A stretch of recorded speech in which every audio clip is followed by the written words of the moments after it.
रहा कि मन करे तो करना है, मन करे तो नहीं करना, नहीं करना ही है, ये राजा का आदेश है। लेकिन पहुंच रहा है वोल्टेज कम होके, उसकी फ्रीक्वेंसी कम वहां पहुंच रही है, तो राजा को चेक करना है कि जिस फ्रीक्वेंसी में भेज रहा हूं सेम वहां पहुंच रही है कि नहीं पहुंच रही है। इसलिए राजा का सीधा संपर्क जरूरी था प्रजा से। बीच में अधिकारी डिस्टर्ब तो नहीं कर रहा है, तो राजा ने सीधा संपर्क स्थापित करने के लिए धम्म यात्राएं की, ताकि मैं जीता सीधा जाके धम्म चर्चा करूंगा तो सारे कंफ्यूजन मिटेगा। इतना सारा काम हुआ, एक राजा कर रहा है जो सारी सुख सुविधाओं से लैस है, उसको किसी चीज की परेशानी नहीं है, फिर किसके लिए कर रहा है? वो तो राजपाट करना चाहिए, घर में बैठ के राजमहल में राज करना चाहिए। लेकिन राजमहल में बैठ के भी कहता है कि मैं चाहे रनिवास में ही क्यों न रहूं, मैं भोजनालय में ही क्यों न रहूं, घोड़े पर चढ़ता ही क्यों न रहूं, इवन सोया ही क्यों न रहूं, जनता के दुखों की सूचना मुझे किसी भी समय प्रतिवेदक दे सकता है। यह आसान बात है, आसान बात है। यानी मेरा मोबाइल अगर हमेशा ऑन है तो मेरे विधायकों का मोबाइल भी हमेशा ऑन होना चाहिए, मेरे अधिकारियों का भी मोबाइल हमेशा ऑन होना चाहिए। लेकिन चुनाव से पहले सबका ऑन था और चुनाव के बाद स्विच ऑफ हो गया, है कि नहीं है? तो सोचिए कि क्या हम सीख रहे हैं अशोक से। इसलिए हमारा देश जब आजाद हुआ तो आजाद होने के बाद प्रतीकों को क्या लाया जाएगा, क्या प्रतीक होगा? तो क्योंकि किसी भी राजा का दो तरह का शासनकाल होता है, एक उसके जीते जी, एक उसके नहीं रहने के बाद। तो अशोक ने 38 साल शासन किया जीते जी, और नहीं रहे तब शासन खत्म नहीं। एक होता है दैहिक शासन, एक होता है वैचारिक शासन। दैहिक शासन उसे कहते हैं कि जब तक राजा जिंदा है तब तक राज्य कर रहा है और सब देख रहा है क्या हो रहा है, लेकिन उसके नहीं रहने के बाद उसके विचारों का प्रवाह जब तक चलता रहता है तब तक उसी का शासन माना जाता है। ऐसे ही आपके पास उसी का शासन माना जाता है। तो आज से बहुत साल पहले अशोक नहीं रहे, लेकिन जब देश आजाद हो गया तो राष्ट्रीय ध्वज में चक्र आ गया और राजमुद्रा पर अशोक स्तंभ आ गया। तो प्रतीक चिन्ह इस बात का प्रमाण है कि अशोक का देह शरीर भले न रहा हो, लेकिन वैचारिक शासन आज भी चल रहा है उन्हीं का।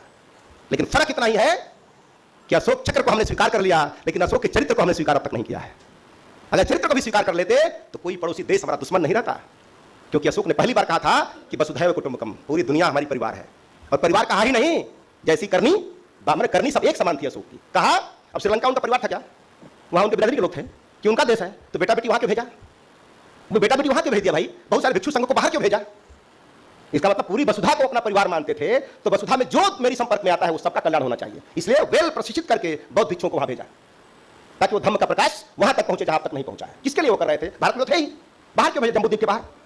तो सोचिए आज से 2000 साल पहले एक आदमी 2000 साल पहले सोच रहा है कि पूरी वसुधा हमारा परिवार है और हर परिवार के सदस्य की रक्षा करना हमारा काम है, इसलिए मैं राजा हूं। और ये जितना भी मैं काम करूं प्रजा का मुझे संतोष नहीं होता है। रात दिन काम करूं प्रजा का मुझे संतोष नहीं होता है, मेरा संतोष ही नहीं होता, मैं रात दिन काम करना चाहता हूं। तो दूर देशों तक लोगों को भेजा।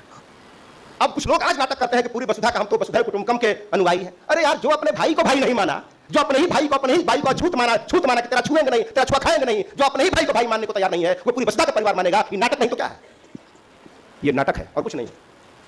बात तो हो सकती है लेकिन व्यवहार नहीं दिखता है। तो अशोक ने बात भी किया और व्यवहार भी किया, तब निष्ठा पैदा हुई। आज केवल बात हो रही है, व्यवहार नहीं हो रहा है, इसलिए निष्ठा पैदा नहीं हो रही है। ये अशोक का सफर है और इस सफर के राहगीर हम लोग हैं, इस सफर के रहबर हम लोग हैं, इस सफर के नेतृत्व करने वाले लोग हैं। तो अब अशोक की जैसे गुजरी गुजर गई, बुद्ध की जैसे गुजरी हो गुजर गई, बाबा साहब की जैसे गुजरी हो गुजर गई। अब उनके विचारों के वारिस हम हैं, उनके विचारों के उत्तराधिकारी अब हम हैं। अब हमारा विचार, हमारा व्यवहार तय करेगा कि ये कैसे लोग हैं। अगर हम गलत करेंगे तो हमारा प्रक्षेपण यहां जाएगा। बुद्ध के अनुयायी हैं, अगर कुछ गलत करेंगे तो लोग ये समझेंगे बुद्ध करते थे। तो आज से जान लीजिए कि दुनिया के जितने सारे धर्म हैं वो अपने अनुयायियों के दम पे आगे बढ़ रहे हैं, अपने अनुयायियों के दम पर। कोई व्यक्ति किसी संघ का सदस्य हो, लेकिन पढ़ता तो सेंट जॉन में ही है ना बेटा, उसका सेंट थॉमस में ही ना पढ़ता है, गुड मॉर्निंग ही ना बोलता है रोज सवेरे, तो सलाम अलैकुम कहने से धर्म नष्ट हो जाता है और गुड मॉर्निंग बोलने से बौद्धिकता का पता चल जाता है। कोई सलाम अलैकुम बोल दिया तो उसे धर्म का पता चल जाता है, और कोई गुड मॉर्निंग बोल दिया तो पढ़ा लिखा होने का प्रतीक होता है, उससे धर्म का एहसास नहीं होता कि ये भी किसी धर्म का है गुड मॉर्निंग। तो ये दिमागी रोग है हमारा कि शब्दों में भी हम धर्मों की तलाश करते हैं। तो इस तरह से अशोक ने इस चीजों को दिया। तो कहा कि भाई किसी भी धर्म का व्यक्ति हो, अगर कोई झूठ बोलता है तो उसका कोई धर्म में क्या फर्क जाता है? कोई शराब पीता तो क्या कोई धर्म में क्या फर्क पड़ जाता है उसका? कोई महिलाओं का सम्मान नहीं करता, उसका क्या धर्म में क्या फर्क पड़ जाता है उससे? और वो झूठ बोलता नहीं, शराब नहीं पीता, कुछ भी नहीं करता, ये सारे काम, तो भी उसका धर्म क्या है, क्या फर्क पड़ जाता है उससे? तो भगवान बुद्ध ने कहा कि तुम कितना ज्ञानी हो, किस धर्म के हो, ये माने नहीं रखता, तुम करते क्या हो ये माने रखता है। इसलिए ईश्वर का सीधा दर्शन कराने वाले लोग आज जेल में हैं, है कि नहीं है? क्यों? क्योंकि तुम्हारे चरण के पुजारी तो लाखों थे, लेकिन आचरण तेरा ठीक। तो बाबा साहब ने एक नियम बनाया संविधान में कि तेरे चरण के पुजारी लाखों हो जाएंगे, लेकिन तेरा आचरण अगर ठीक नहीं है तो तेरी जगह आश्रम में नहीं जेल में होगी, है कि नहीं है? जेल में। तो पावर किसमें है? ऊपर वाले में कि संविधान में? तो हम ऐसे लोग हैं जो करंट है किसी और बोर्ड में, अब प्लग लगाए हैं किसी और बोर्ड में। 70 साल बीत गए, घर बल्ब जला नहीं। क्यों?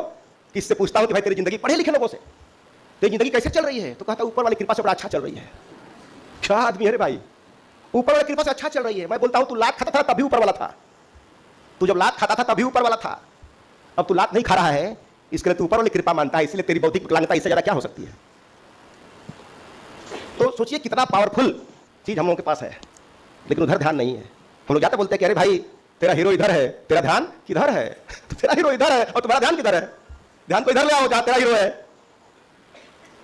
तो इस तरह से सम्राट अशोक का जो सांस्कृतिक योगदान था, ये हमारे जीवन को बड़ा निखारा है और दुनिया को एक अच्छी संस्कृति देने की कोशिश की। बहुत सारे कार्य हैं, इतने सारे महापुरुषों पर कितना बोला जाएगा, कई दिन बोला जाएगा। बोलने की चीज ही नहीं है, बोलने की चीज ही नहीं है, ये बोलने की चीज नहीं है। भगवान बुद्ध और अशोक ये सब बोलने की चीज नहीं है, ये व्यवहार करने की चीज है। पूरा पंचशील याद है, करते कुछ नहीं है, क्या हो जाएगा उससे?